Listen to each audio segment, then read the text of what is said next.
La serie comienza en el año 2005 con un veterano estadounidense de la Segunda Guerra Mundial relatando su experiencia como piloto. Lo que más recuerda de la guerra y también lo que más miedo le daba eran los famosos kamikazes, los pilotos japoneses que se inmolaban con sus aeronaves para causar grandes daños en las filas de sus enemigos. Con el tiempo los estadounidenses se las arreglaron para defenderse de ellos, pero entonces apareció un avión Zero que se convirtió en su perdición.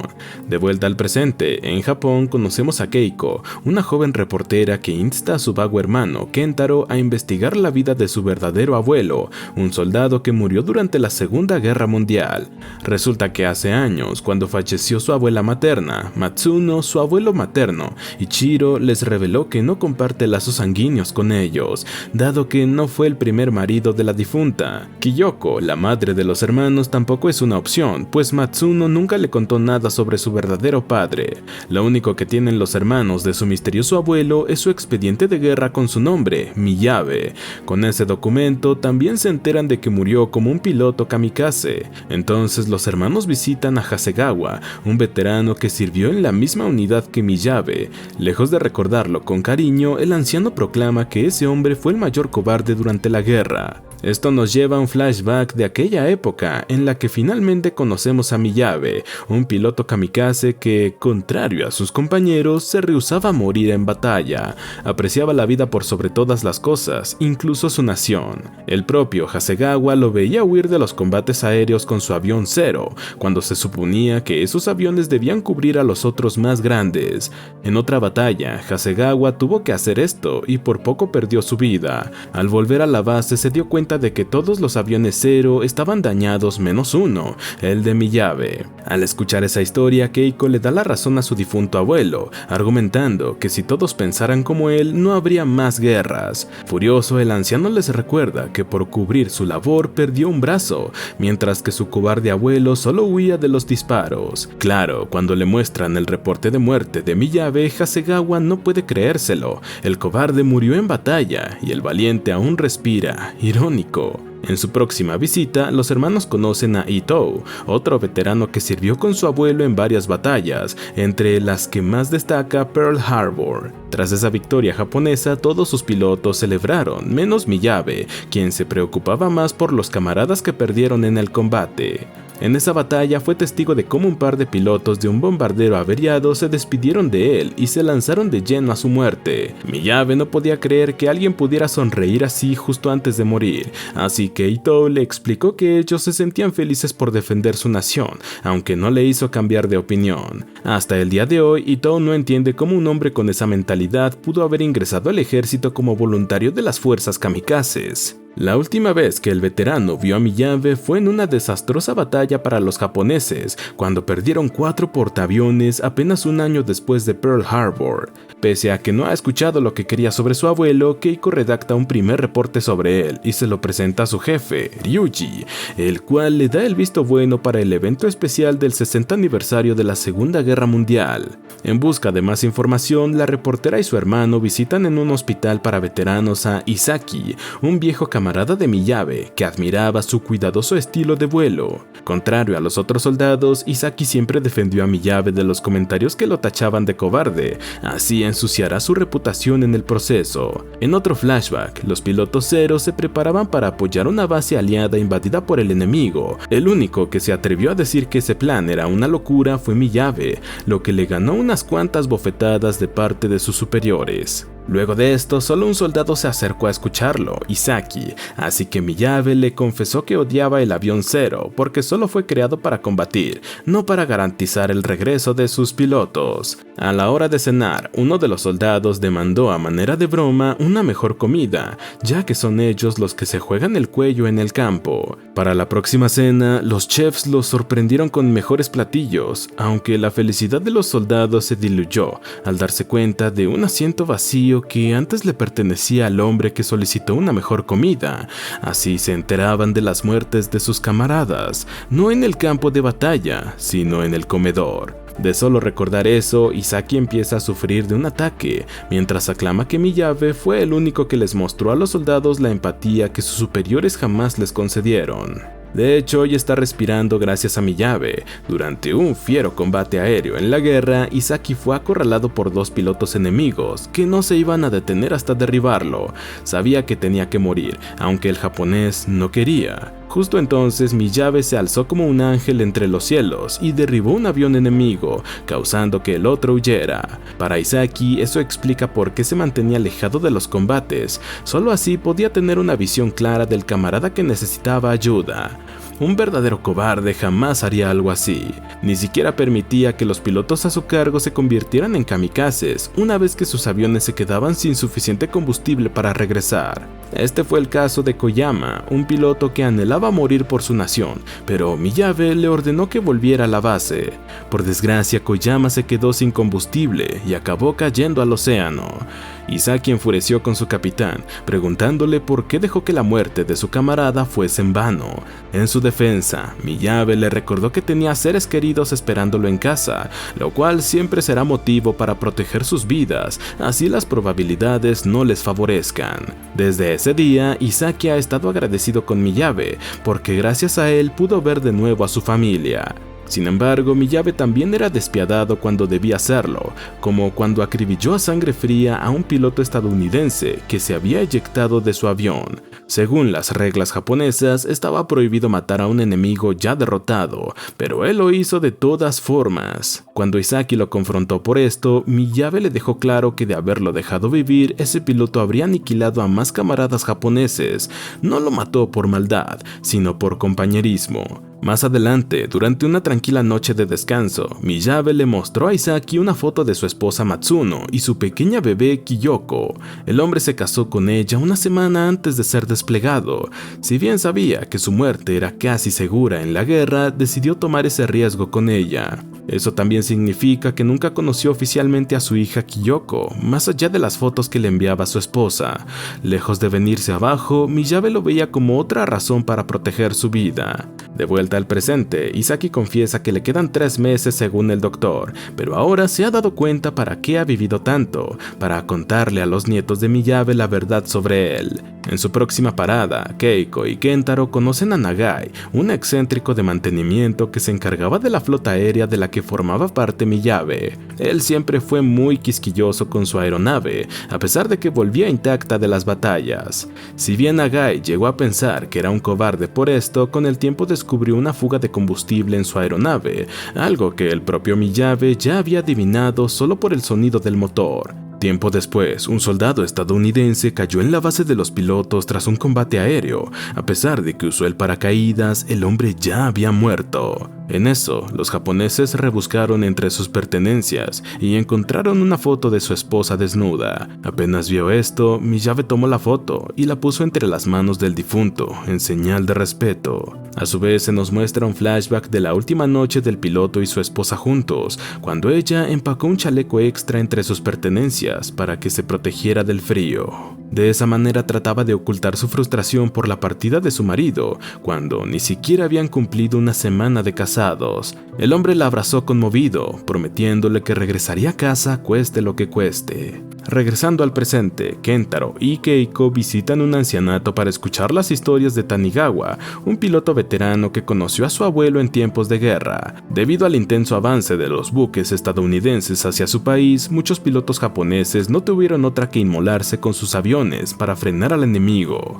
Para su desgracia, esta táctica no quedó como un recurso de último minuto, y sus superiores lo convirtieron en la norma. Pilotos como los de la unidad de Tanigawa fueron obligados a convertirse en kamikazes, lo que podría explicar por qué Miyabe figuró como voluntario. O eso es lo que creen sus nietos, porque Tanigawa les cuenta que en una ocasión tuvo que aterrizar de emergencia en la base del escuadrón de Miyabe. Motivados por su inesperada aparición, los oficiales solicitaron voluntarios para la unidad de kamikazes entre sus propios pilotos.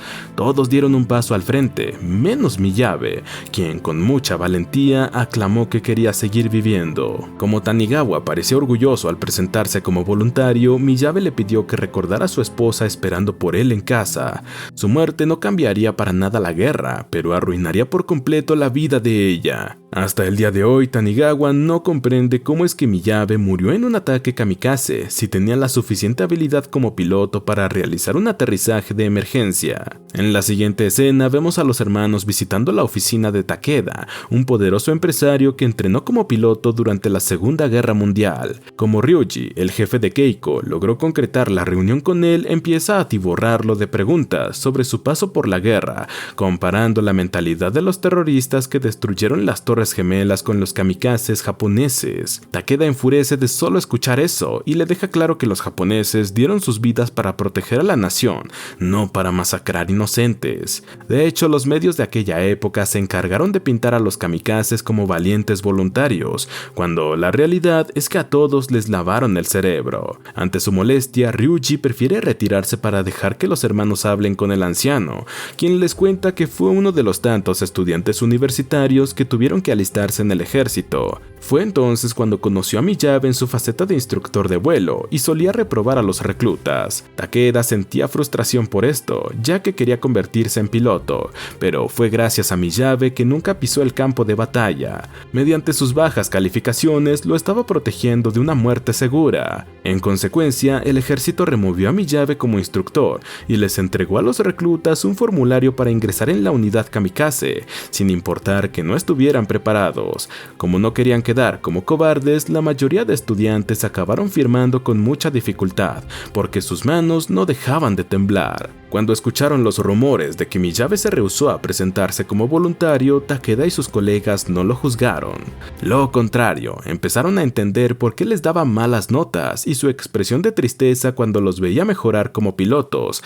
Gracias a eso se negaron a convertirse en kamikazes. En otro día, durante un vuelo de práctica sobre la academia, unos aviones enemigos tomaron por sorpresa a Miyabe. Tras la batalla, Miyabe le preguntó por qué arriesgó su vida de esa manera, a lo que el recluta respondió que Japón necesitaba a hombres como él, hasta el punto que estuvo dispuesto a dar su vida por la suya. Volviendo al presente, la investigación de Keiko y Kentaro los lleva al hogar de un ex yakuza, donde son recibidos por sus intimidantes guardias. Por el bien de su reportaje, los hermanos se adentran en ese lugar para conocer a Kai-san, que pese a ser un anciano, todavía tiene el aire de un peligroso yakuza. Kai-san sirvió como piloto kamikaze en la guerra y recuerda bastante bien a Miyabe porque quería matarlo. Puede que no lo haya ignorado, aunque estaba seguro de que el único destino de Miyabe era la muerte. Cuando los hermanos le preguntan por el motivo de tanto odio, Kai-san recuerda sus días como piloto, cuando por casualidad encontró en el suelo la foto de Matsuno y su bebé.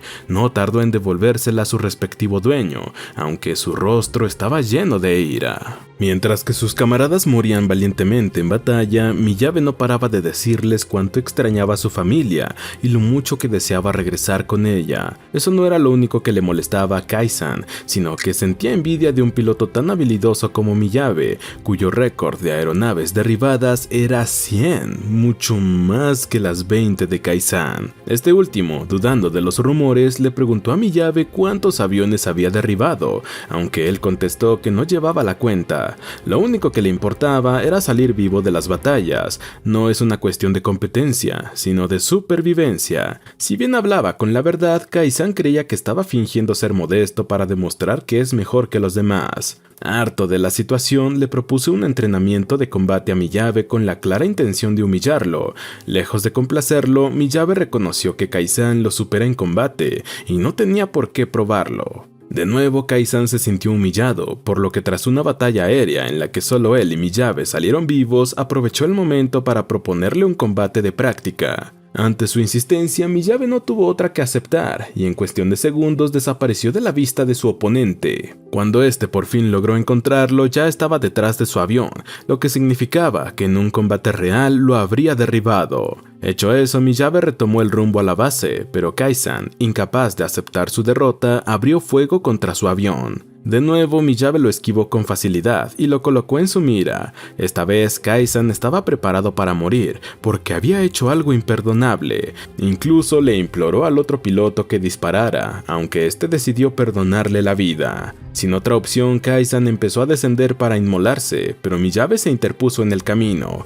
Bajo ningún concepto lo dejaría morir, y ni siquiera le dejó contarle la verdad a sus superiores en la base. Kai-san no podía creer tanta misericordia, así que su compañero le dejó claro que su muerte no podía ser en vano. Desde entonces, Kai-san se ha aferrado a la vida, más allá de que no haya tenido una demasiado ejemplar. Tras su primera batalla, se reencontró con Miyabe en 1945, solo que esta vez él parecía no reconocerlo. Esto reavivó la ira de Kai-san, pero al día siguiente se sorprendió al ver a Miyabe entre los voluntarios de la unidad kamikaze. Antes de partir, le confesó a Kai-san que se sentía aliviado de que un piloto como él cubriera sus espaldas. Conmovido, Kai-san se propuso a defenderlo en la batalla, aunque por desgracia su avión se descompuso, obligándolo a ver cómo el hombre que le había enseñado el valor de la vida se dirigía a su muerte. Aunque es una historia reveladora, sigue sin explicar por qué el abuelo de Keiko y Kentaro renunció a su vida. Antes de que los hermanos se fueran, Kai-san no resistió a darles un sentido abrazo, como una forma de pedirle disculpas a Miyabe. Cuando su hija le cuenta las historias sobre su padre, Kyoko se conmueve ante las lágrimas, preguntándose por qué su madre nunca le habló de él. Keiko cree que su abuela adoptó esa postura porque Miyabe no solo rompió su promesa de regresar a casa, sino que se postuló como kamikaze, un misterio que aún necesita una respuesta definitiva. Con ayuda de Ryuji, los hermanos viajan a una isla apartada, donde antaño hubo una base naval de la Segunda Guerra Mundial. Ahora, en su lugar se encuentra un museo con souvenirs de aquella época, entre los que más destaca un auténtico avión Zero, lo que les hace recordar a alguien que jamás conocieron, su abuelo. Sumado a eso, hay un montón de cartas de los pilotos kamikazes, los últimos mensajes a sus seres queridos antes de lanzarse a su muerte en el campo de batalla. Al leer tantas esperanzas y sueños rotos, los hermanos no pueden evitar las lágrimas, lamentándose por el injusto final de esos pilotos. Poco después se presentan en la posada de Murata, un radiooperador durante la Segunda Guerra Mundial que tenía la tarea de recibir los mensajes sobre los tanques kamikazes para saber si tuvieron éxito o no. Así como el monitor de signos vitales, escuchaba un largo pitido cuando los pilotos se inmolaban contra el enemigo. Miyabe llegó a ser testigo del trabajo de estos operadores y cómo aplaudían cada vez que un kamikaze destruía con éxito un objetivo, sin importar que sacrificó su vida en el proceso. A su vez, Murata presenciaba los regresos del escuadrón aéreo, o mejor dicho, del único que salía vivo de los enfrentamientos, Miyabe, quien recurría al alcohol para lidiar con la muerte de sus camaradas. Una noche invitó a Murata a beber a su lado, mientras se quejaba de que sus superiores lo siguen enviando a batallar, cuando el enemigo ya se ha hecho demasiado poderoso. En su lugar ha tenido que presenciar los sacrificios de sus compañeros, incluyendo uno de sus antiguos estudiantes, que antes de partir se sentía seguro, porque tendría a su instructor protegiéndolo. Por desgracia, Miyabe no pudo salvar a ninguno. Invadido por el remordimiento, se señaló como un cobarde que solo velaba por su propia vida. Al escuchar este relato, Keiko y Kentaro comienzan a creer que su abuelo rompió su juramento a propósito y se unió a los kamikazes en honor a sus camaradas caídos. Aún así, la mujer encuentra fallas en esta teoría, como el hecho de que Miyabe siempre tuvo en mente a su esposa e hija. Si se unió a los kamikazes, no fue para morir, sino para sobrevivir, por más contradictorio que suene. Finalmente, Murata entra en detalles sobre lo que sucedió el día en que su abuelo ingresó a los kamikazes. Antes de despegar, Miyabe le propuso a un piloto de asistencia intercambiar sus aviones.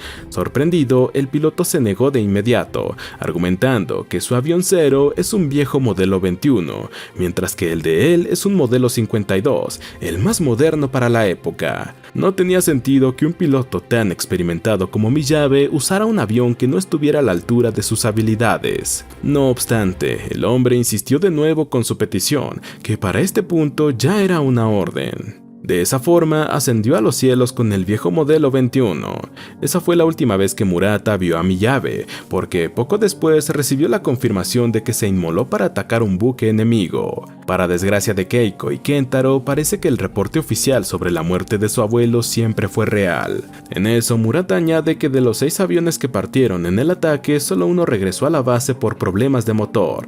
Era el modelo 52, el que debería haber pilotado Miyabe. Entonces el anciano les revela que el nombre de aquel piloto que intercambió de aeronave con su abuelo, Ichiro, al que los hermanos conocen mejor como su otro abuelo materno, quien sabía que tarde o temprano este día llegaría. En consiguiente, Ichiro no solo les revela que Miyabe fue su instructor de vuelo, sino que él fue el estudiante que le salvó la vida en aquel inesperado ataque a la academia. Durante su recuperación en el hospital recibió una visita de Miyabe, quien le obsequió el chaleco de su esposa para agradecerle lo que hizo por él. Tiempo después, en 1945, ambos ingresaron en la unidad de kamikazes y antes de partir, Ichiro le confesó que sería un honor morir a su lado. Luego de escuchar un sonido inusual en el motor de su avión cero, Miyabe le pidió que intercambiaran de aeronaves bajo el argumento de que quería volar en un modelo antiguo para revivir los viejos tiempos. Sin embargo, Ichiro detectó algo más que nostalgia en sus ojos. Estaban al borde de las lágrimas, así que Miyabe se vio obligado a confesar que no quería volar en el avión del ataque de Pearl Harbor, es decir, el modelo 52. Ante eso, Ichiro por fin accedió a su deseo e intercambiaron de aeronaves. Durante el trayecto de la batalla, observó con tristeza a Miyabe y se prometió a sí mismo que haría lo que fuera para salvarlo, porque solo Dios sabía cuánto Japón necesitaba hombres como él. Pero así como Kaisan, la aeronave de Ichiro presentó fallas y su escuadrón tuvo que dejarlo atrás. Sin otra opción, se propuso aterrizar en la isla más cercana, para lo que antes debía soltar su carga, una bomba. Por más que accionaba la palanca, la bomba no cedía, lo que significaba que no podía realizar el aterrizaje de emergencia, porque explotaría al contacto brusco con el suelo. Ante tal dilema, Ichiro apagó el motor y se preparó para morir, aunque entonces escuchó una voz en su cabeza que lo motivaba a vivir. Era Miyabe. Gracias a eso, el piloto marcó rumbo a la pista y logró aterrizar suavemente en un terreno despejado, así que la bomba no dio señales de explotar. Desde entonces, Ichiro le debe la vida a Miyabe y a su avión cero. Qué irónico que él encontró su destino final con su aeronave. De vuelta al flashback, Ichiro extrajo del avión las pertenencias de su respectivo dueño, descubriendo así una foto de Matsuno y su bebé, Kyoko. También había una carta de Miyabe para el propio piloto, pidiéndole que en caso de su muerte se encargue de su familia para que nunca les falte nada. Por el sonido del motor de su modelo 52, Miyabe sabía que iba a fallar, y eso le daría la excusa perfecta para salvarse. Aún así, por alguna razón le cedió su destino a Ichiro. ¿Por qué el soldado que se hizo tan famoso por aferrarse a la vida decidió renunciar a ella en cuestión de segundos? Ichiro sin dudas no entendía sus razones, pero prometió cumplir con su última voluntad, cuidar de Matsuno y Kyoko. 3 años después del final de la guerra, cuando Japón apenas se estaba reconstruyendo, el hombre encontró a una pequeña Kyoko en una ciudad en ruinas. Fue así como también conoció a Matsuno y quedó deslumbrado por su belleza. Una verdadera lástima que no vino a hacerla sonreír, sino a contarle una de las peores noticias que una persona puede escuchar. Apenado, se inclinó ante ella y le pidió perdón por vivir en lugar de su marido. Lejos de juzgarlo, Matsuno le pidió que levantara la cabeza, porque no estaba molesta con él, sino con su difunto marido. Él le había prometido que regresaría a casa cueste lo que cueste, una promesa que ha roto. Por el bien de la pequeña Kyoko, Matsuno trató de mantener la compostura, pero volvió a quebrarse cuando ella le preguntó por su padre. Ichiro respondió por ella, afirmando que Miyabe fue un soldado prolífico, y más que eso, un hombre con un corazón tan grande que no le cabía en el pecho. Al ver a madre e hija llorando por su pérdida, Ichiro se juró a sí mismo que daría la vida por ellas de ser necesario. Es lo menos que podía hacer en memoria de Miyabe. Con el tiempo se ganó el afecto de la niña y de su madre. Llegado el momento, Matsuno le confesó que si tenía una deuda con su difunto marido, hace rato que ha quedado saldada. Pues bien, para Ichiro no había hecho más que empezar, argumentando que sus sueños y anhelos personales han dejado de importar. Desde ese momento, su vida le pertenecía por completo a Matsuno y a Kyoko. Cuando le contó detalles sobre su etapa en la guerra, la mujer reconoció que su marido decidió dar su vida solo por él, desde que lo salvó de aquel combate aéreo. El propio Miyabe le había dicho esto de forma simbólica, cuando le obsequió la chaqueta creada por su esposa. Como Ichiro llevaba esa chaqueta el día en que se conocieron, Matsuno vio por unos segundos a Miyabe sonriéndole. Quizás Ichiro no era su amado marido, pero una parte de él vivía en su interior, y eso fue más que suficiente para contraer matrimonio con él. Ichiro mantuvo en secreto esta historia hasta que murió su esposa, momento en el que el fantasma de Miyabe se apareció ante él para indicarle que era hora de contar la verdad. Una vez cumple con esto con sus nietos, Ichiro les muestra que aún guarda el chaleco de Miyabe y la foto de su esposa e hija con su última voluntad. Mientras los lee, Keiko y Kentaro rompen a llorar entre la tristeza por el destino de su abuelo, como la alegría de saber que jamás fue un cobarde, sino un hombre ejemplar.